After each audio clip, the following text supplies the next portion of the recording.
Generation 5 of My Little Pony has been rough. It started strong with The New Generation, which became my second favorite film. Period.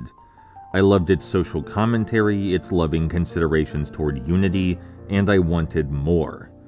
But Tell Your Tale has been a massively mixed bag, and the comics, I hate the comics. But Make Your Mark Chapter 1 seemed to understand. It gets the idea. G5 is about society, about how it's formed, how it functions, what prejudices and ideas influence culture, and how we can all be better people. I'm happy to say that Make Your Mark Chapter 2, consisting of 8 separate episodes, continues that trend at least. Let's talk about it.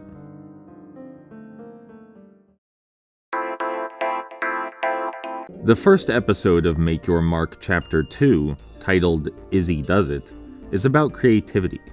Appropriate given it stars Izzy. In short, Izzy made a cool one-of-a-kind bracelet, and Pip publicized it, so now every pony wants an Izzy original. Pip, being an influencer and princess, is used to the commodification and capitalizing of everything. Izzy, though, less so. She creates just to create, unlike Pip. This leaves Izzy unsure how to make more bracelets, so she asks her friends and the general pony populace for advice. Said advice is less than inspiring. They tell her to just do what she did last time, but better. Make it the same, but different. It draws parallels to not only G5 living in G4 shadow, but also the restrictive mindset that creative works are plagued by in general. Consumers don't want something all new, or all you. Most of the time they don't even care if it's passionate. They just want you to iterate on what they already love, without changing too much. Trying to follow this advice naturally leaves Izzy confused and a bit depressed. So she goes off in search of inspiration, only to find it inside herself. She learns, contrary to what society, consumerism, and even her friends say, that what matters is exploring her unique, special brand of creativity. Ignore the super vague and unhelpful advice of clamoring fans and just be yourself. Do your own thing in your own freaky way. It's a good message, and I approve, especially as someone regularly frustrated by the homogenization of artistic media in recent years. That said, there are still a lot of basic logic issues in this episode. Faulty connective tissue is unfortunately a staple of G5 at this point, but at least the characterization and morality are on point.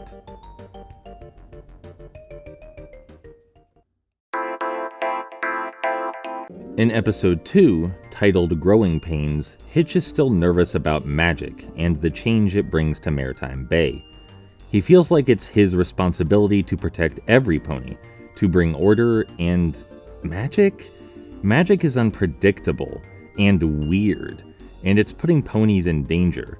Since Hitch's entire identity is built around his usefulness in helping the ponies of his home city, this throws him into a serious crisis.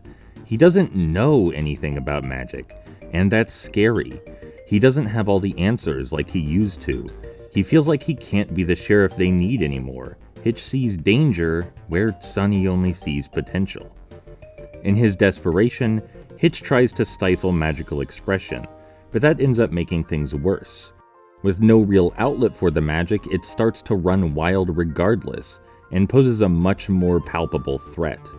It's a good premise, and I'm really glad to see Hitch back in shape.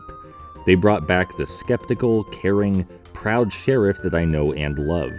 Eventually, he has to learn to let go of control a bit, and let ponies explore their magic for themselves. What matters is that he cares, not that he has all the answers.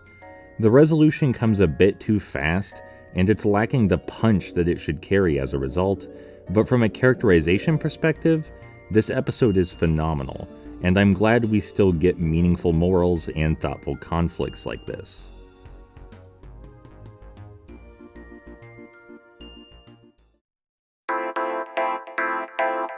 In episode 3, titled Pip Princess Pippy Pip Problems Pip, we see the contrast between Pip and her older sister Zip in much greater detail than previously. It's time for the royal family portrait, and although Zip is technically a princess, she isn't really feeling it. She almost never does. She wants to play hooky, and this time bring Pip with her, enticed by a long-lost flower from their youth. They go on a not-so-grand adventure, fussing and fighting along the way, until they wind up trapped in a cave together. In classic storytelling fashion, being trapped forces them to work out their differences and discover the meaning of family. Through song, of course. It's straightforward, but it's also super sappy, and this schlocky, sugary goodness is exactly what I'm here for. Give me more of that fruit candy juice, please. It's not exactly deep, especially in comparison to the previous two stories, but it's fine being what it wants to be. I do have to point out the issues with the story's cohesiveness again, though. The princesses are on a search for a flower, right? But the flower is moving all over the place, which is not what flowers do. You figure especially Zip would be skeptical about why the flower keeps switching locations, like maybe it's a trap or something, but no curiosity or rational thought here. Come on, you guys can do better than this.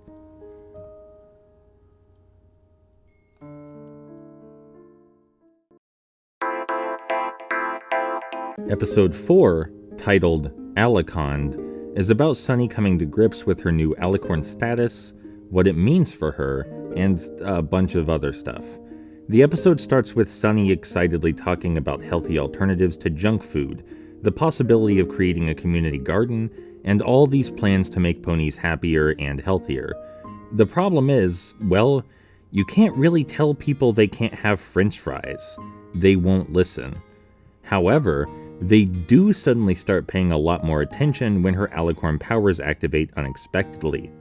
They hang on her every word and pretend to care about her causes. Why? Well, because she's pretty now. She's wearing a symbol of superiority. She's a celebrity. And getting so much attention is intoxicating to Sunny. She feels validated, finally. Nobody listened to her ideas before, and now they do. But is it really listening? Ponies only care about the wings, about the glamour and sparkle, not about the substance, not about Sunny's beautiful heart. And this one hits really hard, because you can see that Sunny cares so much. She has an unflinching adoration for her fellow equine and desperately wants to make the world better for them. They're just not interested unless she puts on a mask. It's poignant commentary on celebrity identity, influencers, and all kinds of unhealthy social dynamics that we engage in. Pip goes through the opposite story in the very same episode, where she's upset that no one is paying attention to her, even though she used to have all the validation she wanted on demand. Ultimately, both her and Sunny have to learn that, well, you can't make people care, and it's better to be yourself and to spend your energy on the folks who actually love you for who you are. This one struck me right in the chest, because, well, I understand. I have an iron firm love for people, in general. I want them to be healthy and happy, and it stresses me out when they act against their own interests or ignore opportunities for self-betterment. No matter how many times I ask folks to please be more loving to yourself and others, very few of them listen. But it's the ones who do listen that make all the difference.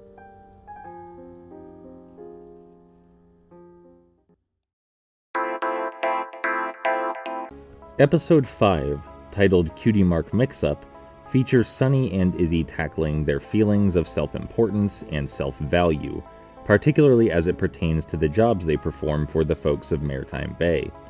It's a classic, if you were in my horseshoes story. While the two are arguing about whose job is harder and which demands more recognition, Hitch's dragon Sparky shows up and sneezes on them, which makes them swap cutie marks, and ostensibly swap personalities. I say ostensibly because, well, they only behave differently for a few lines, then are right back to normal. But they still switch jobs to see what life would be like if the chute were on the other boot. The shoe were on the... Sunny naturally learns that bringing order to other creatures is highly difficult, and Hitch learns that making smoothies requires a greater degree of creativity and socializing than he's accustomed to. They apologize, make up, and the cutie marks swap back. The biggest issue here is just the magic is unnecessary. They could have switched jobs without a magical incident forcing the conflict, and the episode idea would have worked just fine. It overcomplicates things and drags all kinds of unnecessary questions into the mix. It was a bad call.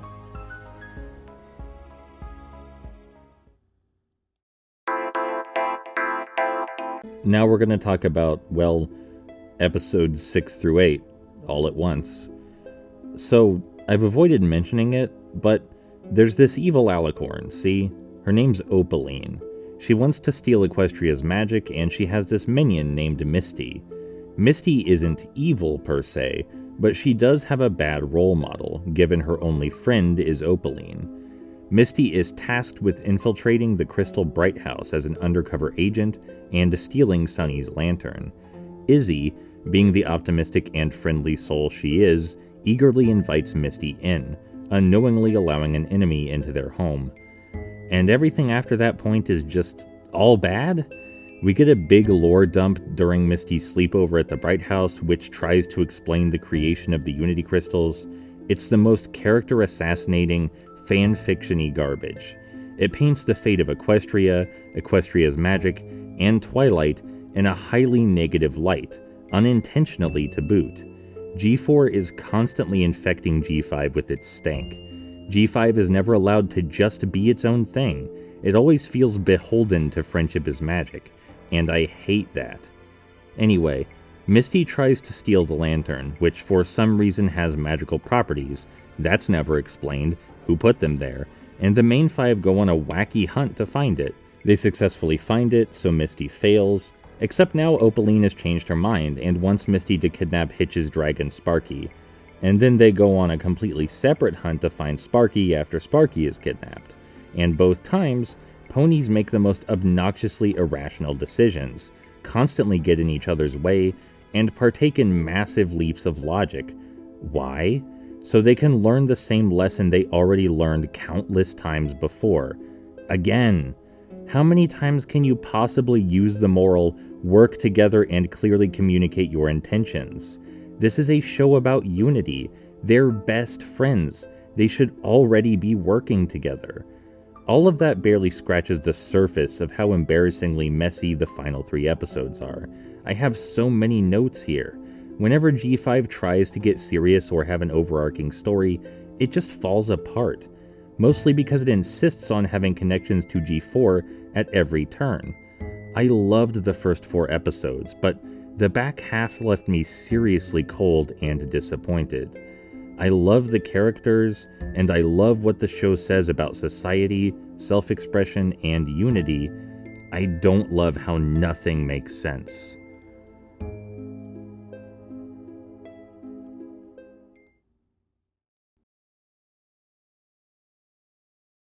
Howdy. Hello. You there. Yes, you. Did you know that you personally, right there you, can fund my love? Figuratively speaking. You can literally buy an expression of that love, though. You see, I have a Patreon with 4 sparkly tiers, all named really cute and fruity things, because I like being a fruit. And speaking of Patreon, there are several lovely patrons who are already signed up. Patrons I will list for you now. My wonderful supporters are iPompous, Anonymous, Jay, Marth Sinclair, Call Me Haley, Sam Anderson, Some Call Me Anto, Wapoza, Menthorse, Mike Hansen, and Kay Storkson. Thank you all so much for your time and thoughts, and I'll talk to you soon.